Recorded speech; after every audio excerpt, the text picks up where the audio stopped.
ils ont enseigné aux gens des choses qui viennent en second, qui viennent après avoir compris les bases de l'islam. Et c'est ça le malheur des gens qui ont opposé la voie de la clarté et la voie des prophètes alayhimus salatu wassalam. Tu prétends appeler à l'islam, tu contredis la voie des prophètes. Tu prétends appeler à l'islam, tu appelles à autre que la voie de la clarté, tu appelles à d'autres choses. Tu commences pas par la da'wa au tawhid, la da'wa à la aqida, parce qu'ils disent mais non, on veut pas parler d'aqida parce que si on parle d'aqida, on va diviser les gens. Subhanallah. Et si on divise les gens en leur parlant d'aqida, alors qu'est-ce qui va les réunir? La nourriture? C'est pas à ça que le prophète sallallahu alayhi wa sallam a appelé. Le prophète sallallahu alayhi wa sallam a commencé par qu'est-ce qui divisait les gens à l'époque? C'est le tawhid, la ilaha illallah. On a vu des exemples de ça et on va en donner d'autres par la suite. Donc, de commencer par les bases et par la aqida.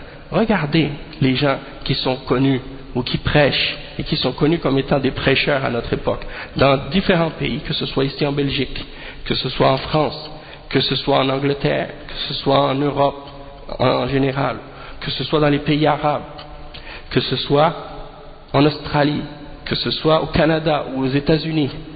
Regardez ceux qui prêchent à l'islam et qui ne traitent jamais des bases de la aqida, qui ne parlent jamais de manhaj et qui ne clarifient jamais aux gens ces questions-là.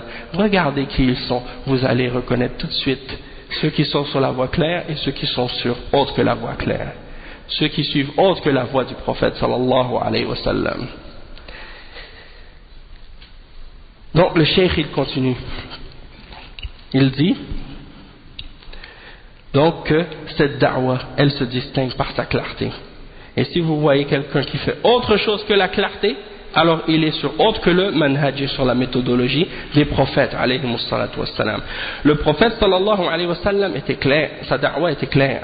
Elle était évidente, il n'y avait pas d'ambiguïté dedans. Il était clair dans sa aqida, il était clair dans ses objectifs.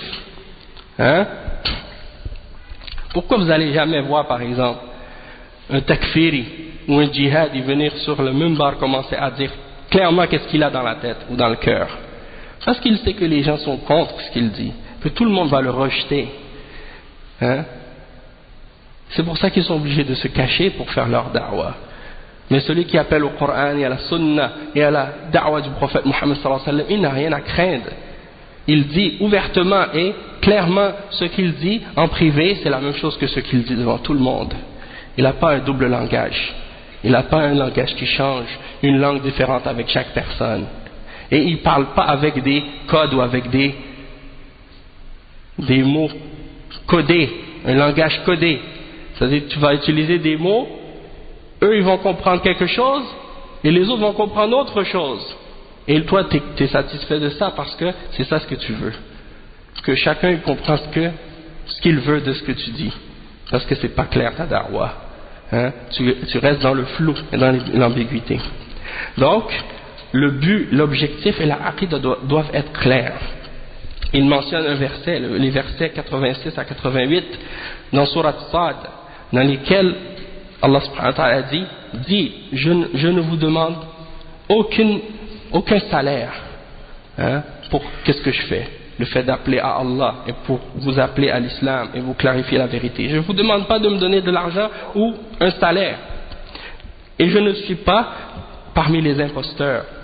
Ce n'est qu'un rappel pour les mondes, et vous allez certes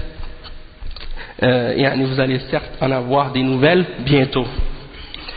Donc c'est une da'wa qui est claire, et tous les prophètes et tous les messagers ont fait leur da'wa de cette manière, en disant adorez Allah, vous n'avez aucune divinité en dehors de lui, il n'y a rien qui mérite d'être adoré excepté lui. C'est ça la da'wa, c'est ça leur da'wa.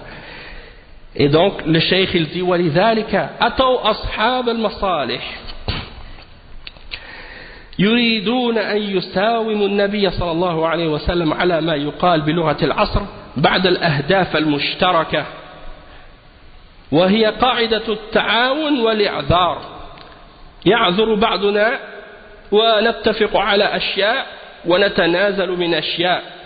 فماذا عرضوا على النبي صلى الله عليه وسلم؟ عرضوا على النبي صلى الله عليه وسلم الملك، فقالوا لا نقطع أمرا دونك. ثم عرضوا عرضا آخر وهو المال، قالوا نجعلك من أغنانا نجمع لك الأموال. ثم عرضوا عرضا آخر وعرضا أخير نزوجك أجمل النساء. ولذلك سقط من سقط وهلك من هلك في إحدى هذه الثلاث، إما أنهم استزلتهم الأمور السياسية ومسائل الحكم وشؤون ذلك فسقطوا فلم يستطيعوا أن يستمروا على ما هم عليه فنحوا منحا آخر. فالوضوح لا يمكن أن يجتمع مع لغة اللف والدوران، فسقطوا في هذا. وأصحاب المغريات المالية تنافسوا فيها وتساقطوا فيها، فأصبحوا من أهل الحيل وأهل الأموال التي لا يخفاكم شأن الكثير ممن سقطوا في هذا. وأما فيما يتعلق في النساء فهي أشد على الرجال الحاذق مهما كان في حذقه، فهو سهل السقوط في هذا المرتع. Donc le cheikh il dit, ils sont venus, les gens qui ont des différents intérêts, ils sont venus pour essayer d'appeler le prophète Mohammed sallallahu alayhi wa sallam à la collaboration ou à l'acceptation de certaines choses, de faire des compromis. Il l'appelle dans ce qu'on appelle dans le langage contemporain les objectifs communs. Les objectifs communs. C'est-à-dire la règle des gens de bid'a et des garma à notre époque, qa'idat al-ta'awun wal-i'adhar.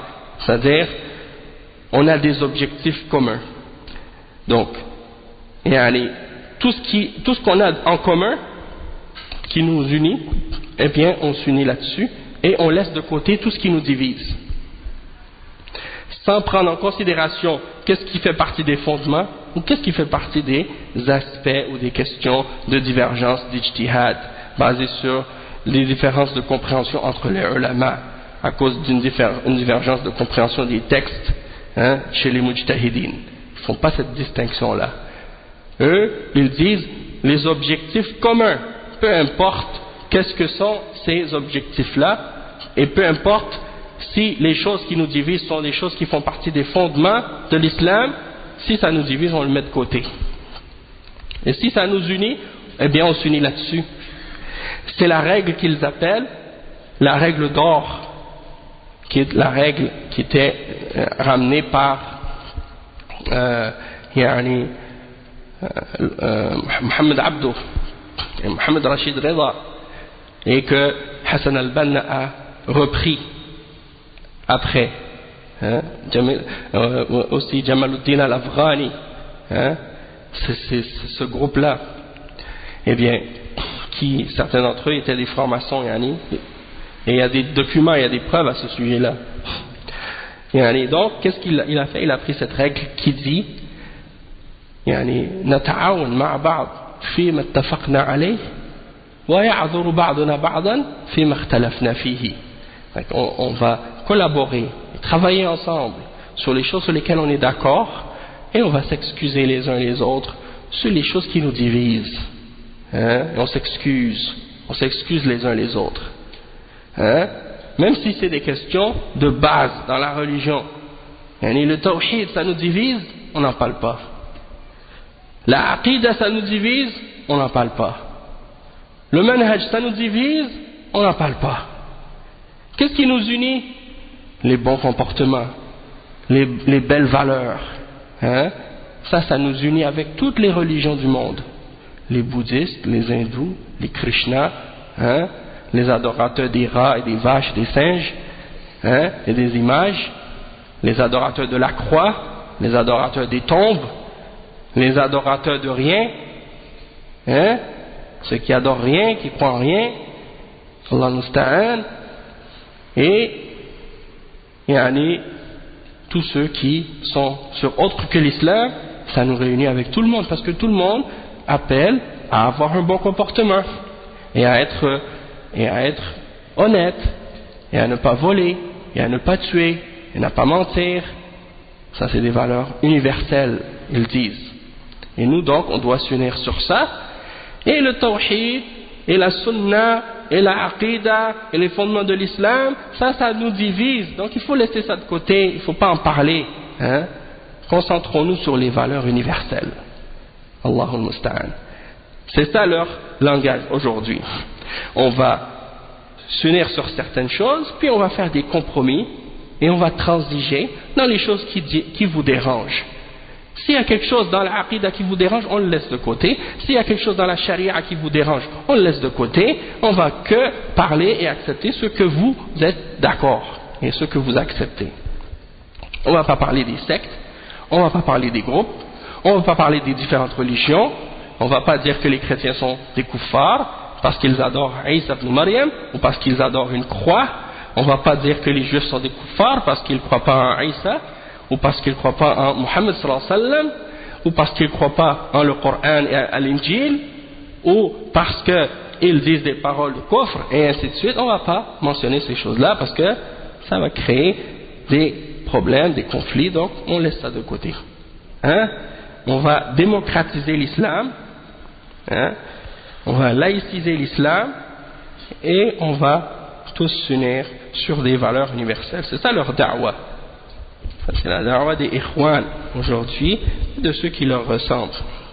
Il dit, voilà la clarté.